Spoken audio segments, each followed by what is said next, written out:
Hello all. सो UP में पहले 8 to 9 districts में 18+ के लिए वैक्सीनेशन अलाउड थी। फिर इन्होंने इसे बढ़ा के शायद 18 डिस्ट्रिक्ट में अलाउ कर दिया। सो गाज़ियाबाद में भी लाइक 10 तारीख से लगना चालू हुआ। सो हमारा लकीली 11 का स्लॉट बुक हुआ ESIC हॉस्पिटल में, Sahibabad. And we went there. हम 9:30 बजे निकले एंड 10 बजे उधर पहुँचे। So what we found there, बहुत ज़्यादा रश था, बहुत ज़्यादा भीड़ थी। 18+ वाले थे सारे के सारे। कोई रूल रेगुलेशन नहीं है। मिस मैनेजमेंट हॉस्पिटल की तरफ से इतना तगड़ा था कि जिसका कोई हिसाब नहीं है। एंड कोई भी सोशल डिस्टेंसिंग फॉलो नहीं कर रहा है। लोग भीड़ लगा के खड़े हुए हैं। कुछ लोगों से हम मिले, बातचीत करने का मौका मिला। वो बता रहे थे वो 7 बजे 6 बजे से वहाँ पे आ रखे हैं। और उनको यही बताया गया, वो 1-2 दिन पहले आए तो उनको यही बताया गया कि भाई जैसे आप जितना जल्दी आओगे उतनी जल्दी आपको लग पाएगी। बट लेकिन ऐसा कुछ नहीं है गाइस। स्लॉट बुकिंग का सीधा सीधा मतलब यही है कि जिसका स्लॉट बुक हुआ है, चाहे वो 10 बजे पहुंचे, 12 बजे पहुंचे, 10 से 4 की विंडो है, इसके बीच में वो कभी भी जाता है तो उसको वैक्सीन लगनी ही लगनी है। सो ये बहुत बड़ा मिथ है। लोग फालतू में रश कर रहे हैं जो कि बहुत बड़ी प्रॉब्लम क्रिएट कर सकता है। इवन आई गेस कर रहा होगा, हमें आइडिया नहीं है, या कहीं किसी न्यूज़ के ज़रिए हमें सुनने को नहीं मिल रहा। टाइम से जाइए, टाइम से लगवाइए। अननेसेसरी का कोई पैनिक, कोई भी उधर भीड़ इकट्ठा मत कीजिए अपनी वजह से और दूसरों की वजह से। और जितना हो सके पॉसिबली सोशल डिस्टेंसिंग मेंटेन करिए। हमारे केस में मैं आपको अभी कुछ क्लिप्स दिखाने वाला हूँ जिसमें आपको सीधा सीधा पता चलेगा। बहुत गंदी वाली हालत थी। सो फाइनली ऐसा हुआ कि वहाँ पे 1-2 लोग वीडियो रिकॉर्ड कर रहे थे। 1-2 पुलिस वाले भी थे, उनके साथ थोड़ी बात हुई, बहस हुई। नॉर्मल है, पब्लिक में भीड़ में ये चीज़ नॉर्मल है। सो फिर समहाउ SHO साहब आए उस एरिया के, मुझे नाम नहीं पता। तो वो आए, उन्होंने उस भीड़ को कंट्रोल किया। सबसे पहले तो उन्होंने ESI हॉस्पिटल का गेट खुलवाया। गेट खुलवाने के बाद उन्होंने जितने भी लोग थे सबको लाइन में लगाया। लाइक फॉर फीमेल के लिए अलग लाइन, मेल के लिए अलग line. So that was a good part. And फिर धीरे धीरे आई मीन लोगों ने सोशल डिस्टेंसिंग फॉलो करी। एक लाइन में खड़े रहे लोग, एक 1 आर्म डिस्टेंस पे, जिसमें हम भी थे। एंड उसके बाद सिस्टमेटिकली वो 15-15 के स्लॉट में लोगों को अंदर वैक्सीनेशन के लिए भेज रहे थे। बट लेकिन इस सब पूरे सिनारियो में 1 से 1.5 घंटा लग गया। करीबन 11 बजे के आसपास ये लाइन वगैरह का सिनारियो स्टार्ट हुआ, जो कि 10 बजे उससे पहले से ही होना चाहिए था। हंसी खुशी जाइए और प्रॉपर प्रिकॉशन के साथ वैक्सीन लगा के आइए।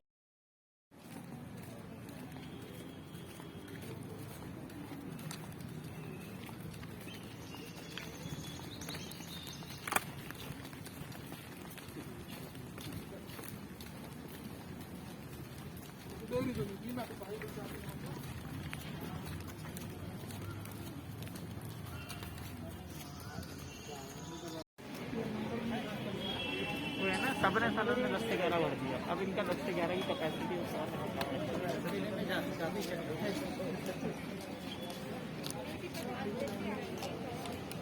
भाई, लेकिन सबने 10 से 11।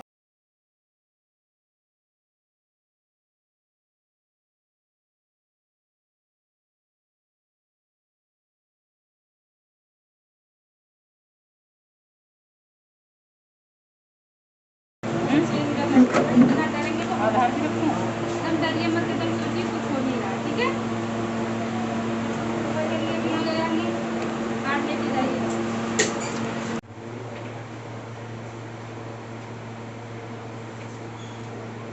नाम हाँ? It is 9:50 in the evening, almost a night. So but yeah, I mean, I can feel the pain, I can feel the heat, the temperature rising. So not sure how body is going to respond in the morning. हालांकि मैंने अपना oxygen level and pulse rate check किया। So they are stable as of now. So बाकी कल एक बार फिर से चेक करेंगे। The temperature I have not checked because बढ़ ही रहा है मोर और लेस। कितना बढ़ेगा नहीं पता, देखते हैं। अगर रात को ज़रूरत लगती है तो definitely I will do, otherwise will see in the morning. Though I have taken the PCM paracetamol 500 mg। So देखते हैं वो कितना असर करती है, कितना बेटर करती है बॉडी को, कितना रिलैक्स देती है। सो फाइनली सुबह हुई, टेम्परेचर बिल्कुल डाउन था। बट हेडेक बहुत ज़्यादा हो रहा था और बॉडी बहुत ज़्यादा पेन कर रही थी। और जिस पोर्शन पे इंजेक्ट हुआ है इंजेक्शन, वहाँ बहुत ज़्यादा दर्द हो रहा था।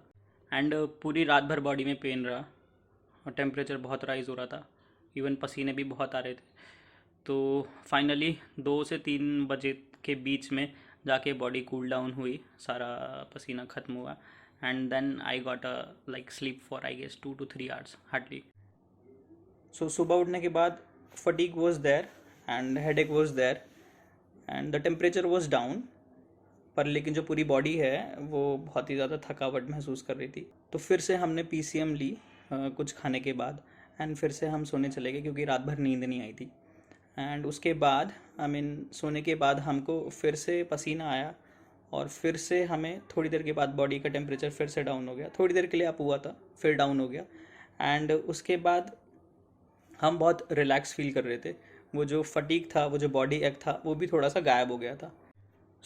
इसमें ध्यान ये रखना है कि आप टाइम टू टाइम थोड़ा बहुत खाते रहें ताकि आपको बॉडी सप्लाई मिलती रहे, फूड सप्लाई, एंड जो कि आपको अल्टीमेटली हेल्प करेगी to gain some energy. And liquid वगैरह पानी तो बहुत ही पिएं, and that will help you out to just release the heat of your body. अभी शाम के शायद 7 या 8 बज रहे हैं एंड वी आर लाइक बहुत हद तक नॉर्मल है, कुछ ऐसा प्रॉब्लम नहीं हो रहा और वीकनेस वगैरह भी थोड़ी थोड़ी कम हो रही है। इट्स लाइक कि बॉडी रिकवर हो रही है बैक टू नॉर्मल वाला सिनारियो।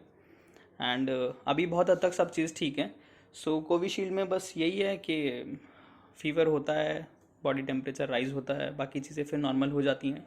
1 से 2 दिन का रिकवरी टाइम है, बट इसमें आपको ध्यान रखना है अपना।